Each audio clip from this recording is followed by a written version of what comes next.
अपने अनिवार्य कार्य करो, क्योंकि वास्तव में कार्य करना निष्क्रियता से बेहतर है। जो मन को नियंत्रित नहीं करते उनके लिए वह शत्रु के समान कार्य करता है।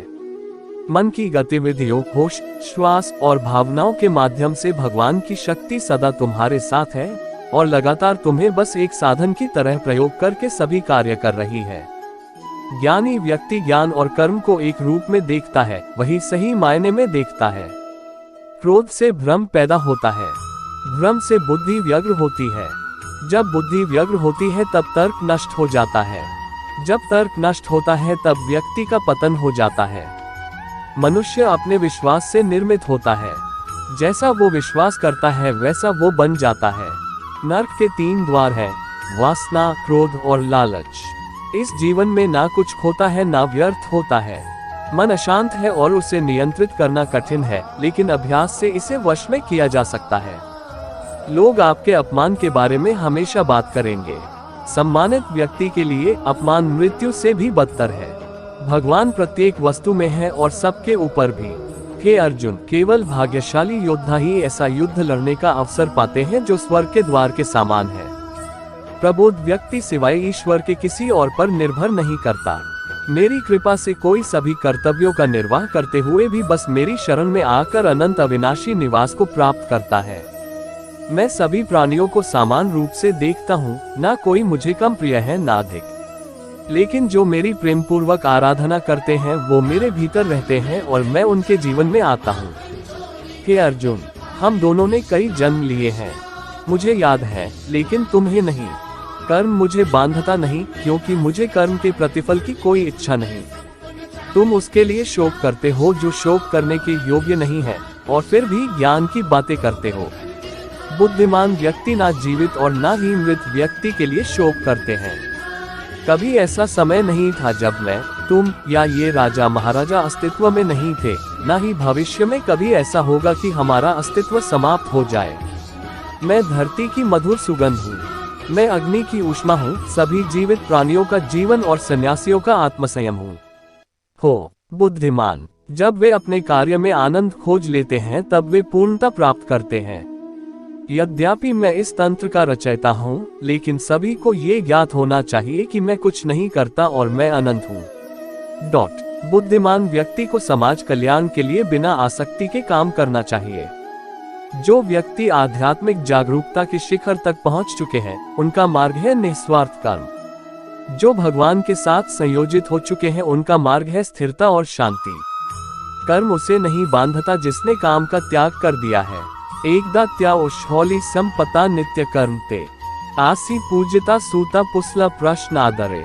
5 एक दिवस या ऋषिनी प्रातःकाली अग्निहोमादिक नित्य कर्मे ऑटोपून सूताचे पूजन केले आणि त्यांना एका उच्चासनावर बसवून मोठ्या आदराने प्रश्न केला। नैमिषारण्य क्षेत्रात शनकादी ऋषींनी त्या स्वर्ग हेतु ध्रोणी अनुष्ठानास मान दिले। 1000 वर्ष जो चाले असा यज्ञची मान दिला। 4 भगवान विष्णू आणि देवता याचे परम पुण्यमय ठिकाण असलेल्या नैमिषारण्यात एकदा शनकादी ऋषींनी भागवत प्राप्तीच्या इच्छेने 1000 वर्षापर्यंत चालणाऱ्या एका मोठ्या यज्ञाचे अनुष्ठान केले। निगमकल्पतरूपा पुढे शुक मुखातूनच जे द्रवले असे सताथी जन भाविक हो तुम्ही रससमुद्रची भागवता पिणे। 3 भक्तिरस जाणणारे भक्तजन हो, हे भागवत वेदरूपी कल्पवृक्षाचे पिकलेले फाट आहे। श्री शुकदेव रूप पोपटाच्या मुखाचा संबंध आल्याने अमृतरसाने परिपूर्ण आहे। हा मूर्तिमान रस आहे। जोपर्यंत शरीरात प्राण आहे तोपर्यंत किंवा मनाच्या लय होईपर्यंत या दिव्य भागवतरसाचे पृथ्वीवर वारंवार पान करीत रहा। जो निष्कामची संत धर्म कथिला निर्मत्सरी मोक्ष, ज्यामध्ये कथिले शिवस्वरूपनी तापत्रयो नाशक। श्रीमद्भागवतो महामुनिकृती सायासन्यो नको, पुण्यात्मा धरिता मनात श्रवणा बंदी हृदय ईश्वर। 2 महामुनि व्यास निर्मित या श्रीमद्भागवत महापुराणात मोक्षापर्यंत कोणतीही कामना नसलेल्या परमधर्माचे निरूपण केले आहे। यात शुद्ध अंतःकरण असणाऱ्या सत्पुरुषांनी जाणण्यायोग्य मूठ परमात्म्याचे निरूपण केले आहे। ते आधी भौतिक, आधिदैविक आणि आध्यात्मिक अशा तिन्ही तापांना मुठीपासून नाहीसे करणारे असून परम कल्याण करणारे आहे. ज्यावेळी पुण्यवान पुरुष या शास्त्राच्या श्रवणाची इच्छा करतात त्यावेळी भगवंत विनाविलंब त्यांच्या हृदयात स्थिर होतात. तर मग याखेरीज दुसरे साधन किंवा शास्त्र यांची काय गरज आहे. नैमिषारण्य क्षेत्रात शनकादी ऋषींनी त्या स्वर्ग हेतु ध्रोनिया अनुष्ठानास मान दिले. 1000 वर्ष जो चाले असा यज्ञाची मान दिला. 4. भगवान विष्णू आणि देवता याचे परम पुण्यमय ठिकाण असलेल्या नैमिषारण्यात एकदा शनकादी ऋषींनी भागवत प्राप्तीच्या इच्छेने 1000 वर्षापर्यंत चालणाऱ्या एका मोठ्या यज्ञाचे अनुष्ठान केले. जन्मादी स्थितीसी प्रतीत हरीची सत्ता असे या जगी. ज्याने वेद दिले जगास पत्तो तो मोह ज्ञानी जना. तेजी वारी तयात भूमी गमते तैसा जगी तो गमे. माया मुक्त स्वतेज सत्यरूपते आम्ही मनी ध्यातसो. 1. या विश्वाचा जन्म परमात्म्यापासून होतो. हे विश्व त्याच्याच आधारावर चालते आणि त्याच्यातच नाहीसे होते. सर्व पदार्थांतील त्याच्या अस्तित्वावरून अन्वय तो विश्वाचे उपादान कारण आहे हे सिद्ध होते. तर या सर्वाहून तो वेगळा व्यतिरेक असल्यामुळे तोच निमित्त कारण आहे याचा निश्चय होतो. कारण तो सर्व काही जाणणारा व स्वयंप्रकाश आहे. त्यानेच ज्ञानी ऋषींनीही अनाकलनीय वेद सृष्टी निर्मात्या विधात्याला केवळ संकल्पाने दिले. त्याने सत्वगुण रूप तेज, रजोगुण मज्जल आणि तमोगुणात्मक पृथ्वी स्वतःपासूनच निर्माण केली असे तैत्तिरीय श्रुती सांगते. तोच त्याचे उपादान कारण असल्याने ती भूते सत्य वाटतात. तरीही तो अद्वैतदृष्ट्या मायाजनित भ्रम होय. जसे सूर्यप्रकाशावर मृगजत, पाण्यावर काच रूप मोती किंवा काचरूप माती व पाणी वास्तविक नसून हे अधिष्ठान सत्यमुठे सत्य वाटते, तसेच परमात्म सत्यमुठे विश्व सत्य वाटते. या ठिकाणी त्रिसर्ग म्हणजे सत्व, रज, तम हे 3 गुण किंवा पंचभूते, इंद्रिये व त्यांच्या अधिष्ठात्री देवता यांची निर्मितीही घेता येईल. असे असूनही स्वतःच्या तेजाने जो अनन्य भक्तांच्या मनांतील मायेचा अंधार पूर्णपणे नाहीसा करतो, त्या एकमेवाद्वितीय परम सत्य परमात्म्याचे माया निरासासाठी आम्ही ध्यान करतो. जो कोई भी जिस किसी भी देवता की पूजा विश्वास के साथ करने की इच्छा रखता है, मैं उसका विश्वास उसी देवता में दृढ़ कर देता हूँ. हे अर्जुन, मैं भूत, वर्तमान और भविष्य के सभी प्राणियों को जानता हूँ, किंतु वास्तविकता में कोई मुझे नहीं जानता. स्वर्ग प्राप्त करने और वहाँ कई वर्षों तक वास करने के पश्चात एक असफल योगी का पुनः एक पवित्र और समृद्ध कुटुंब में जन्म होता है. केवल मन ही किसी का मित्र और शत्रु होता है. मैं सभी प्राणियों के हृदय में विद्यमान हूँ. ऐसा कुछ भी नहीं, चेतन या अचेतन, जो मेरे बिना अस्तित्व में रह सकता हो. वह जो मृत्यु के समय मुझे स्मरण करते हुए अपना शरीर त्यागता है, वह मेरे धाम को प्राप्त होता है. इसमें कोई संशय नहीं है.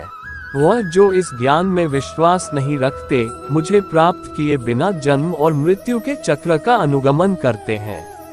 कर्म न करने से कर्म करना श्रेष्ठ है. आसक्ति से कामना का जन्म होता है. कार्य में कुशलता का योग कहते हैं.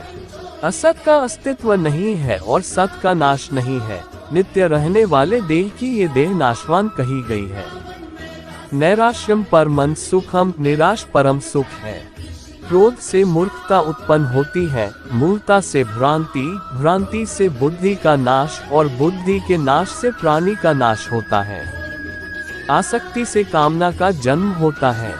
उत्सुक ऐकया आम्ही सांगाती भगवत कथा. तारण्या जजीवाना जन्म तो भगवंत तो. 13. आम्ही ते ऐकू इच्छितो. आपण कृपा करून त्याचे वर्णन करा. कारण भगवंतांचा अवतार जीवाच्या पालनासाठी आणि समृद्धीसाठी होत असतो. सारे संसार चक्रात गुंतले जीव ते असे. भगवन नाम ते घेता लाभते मुक्ती निश्चित. 14. हा जीव जन्म मृत्यूच्या घोर सापख्यात अटकला आहे. या स्थिती थी जर त्याने कधी भगवंतांच्या नामाचा उच्चार केला तर तो त्याच क्षणी मुक्त होतो, कारण स्वतः भय भगवंतांना भेटे. विरक्त शांत जे साधू राहती हरिचिंतनी, त्याची स्पर्शने मुक्ती गंगातीर्थ जयापरी. 15. भगवंतांना शरण गेल्यामुळे परम शांत झालेले मुनिजन केवळ स्पर्शानेही जीवाना ताबडतोब पवित्र करतात. त्याऐवजी गंगाजल पुष्कळ दिवस सेवन केल्यानंतर मग कोठे पवित्र करते. ज्याची भक्त लीला गाता कलीचे दोष नसती, इच्छितो आत्मशुद्धी जो न ऐके कोणही कथा. 16. असे पुण्यात्मे भक्त ज्यांच्या लीलाचे गुणगान करतात त्या भगवंतांचे कलियुगाचे दोष हरण करणारे पवित्र यश. ज्याला आत्मशुद्धीची इच्छा आहे असा कोणता मनुष्य श्रवण करणार नाही. लीलाधर हरीला त्या नारदे गायले असे. आम्हा श्रद्धार्थूंना आता त्याचे वर्णन सांगणे. ते आपल्या लीलांनीच अवतार धारण करतात. नारदादी महात्मा पुरुषांनी त्यांच्या औदार्यपूर्ण कर्माचे वर्णन केले आहे. आम्हा श्रद्धार्थूंसाठी आपण त्याचे वर्णन करावे. व्यासजी सांगतात. अनुष्टुप. प्रश्न. कोणी सर्वांच्या रोमहर्षण सुटजे. उग्रश्रवासी आनंद होताची बोलले पुढे. श्री व्यास म्हणतात, शनकादी ब्रह्मादी ऋषींचा हा प्रश्न ऐकून रोमहर्षणाचे सुपुत्र उग्रश्रवा यांना फार आनंद झाला. त्यांनी ऋषींच्या या मंगलमय प्रश्नाचे अभिनंदन करून सांगण्यास सुरुवात केली. ज्याचे छत्रची विप्रांना असा योगेश्वरो हरी, स्वधाम पातला तन्हा धर्मे कोणास प्रार्थिले. 23. इति श्रीमद्भागवती महापुराणी पारमहंसी संहिता. विष्णुदास वशिष्ठ समश्लोकी मराठी रूपांतर. पहिला अध्याय. हा 1:1. हरि ओम तत्सत. श्री कृष्णार्पणमस्तु. धर्मरक्षक ब्राह्मण भक्त असे योगेश्वर भगवान श्री कृष्ण आता स्वधामाला गेल्यानंतर धर्म कोणास शरण गेला हे आपण सांगावे. कलीचे ज्ञान होताची आम्ही हा यज्ञ मांडला. हरीच्या ऐक्या लीला वेद ही योग्य लाभली. कलियुग आले आहे असे जाणून या वैष्णव क्षेत्रात आम्ही दीर्घकाल चालणाऱ्या सत्राचा संकल्प करून बसलो आहोत. त्यामुळे श्रीहरीची कथा ऐकण्यासाठी आम्हाला पुष्कळ वेळ आहे. त्यांनी निश्चित केले की श्रेष्ठ भागवतोयोगी श्रवणे पठणे मुक्ती आणि वैकुंठदायक. भगवान श्री कृष्णाने गुप्त राहून मनुष्य रूपाने बलरामासहित असे काही पराक्रमही केले की जे सामान्य मनुष्य करू शकणार नाही. दोस्तों, श्री कृष्ण को भगवान विष्णु का अवतार माना जाता है. श्री कृष्ण उन त्रिदेवों में से एक है जिन्होंने सृष्टि बनाई है. श्री कृष्ण ने पृथ्वी पर अनेक लीलाएं की है. उन्होंने ही इंसान को प्रेम का असली महत्व समझाया. भगवान कृष्ण ने कई बार राक्षसों से धरती की रक्षा की है. वह हमेशा धर्म के पक्ष में खड़े रहते हैं. धर्म, नीति शास्त्र का ज्ञान श्री कृष्ण की ही देन है. श्री कृष्ण को कई नामों से जाना जाता है, जो नाम उन्हें उनकी प्रसिद्धि के कारण मिले हैं. दोस्तों, क्योंकि श्री कृष्ण इतना मनमोहक और रोचक है, इसलिए हमने आज की पोस्ट में Krishna quotes in Hindi, quotes on Krishna in Hindi, Krishna thought, Krishna वचन, lord Krishna quotes in Hindi आपके साथ साझा किए हैं, जिन्हें पढ़कर आप धर्म, नीति शास्त्र का ज्ञान हासिल कर सकते हैं. तो चलिए शुरू करते हैं. किसी के साथ दुख बांट पाना भी एक तरह का सुख है. Krishna quotes in Hindi. Status अब मुझे नहीं किसी और को पाने की तृष्णा. मेरे गुरु मेरे आराध्य हो आप श्री कृष्णा बाबा, तेरे अलावा कौन देगा सुकून. मेरी रोती हुई आंखों को किसको देखूं कि नींद आ जाए.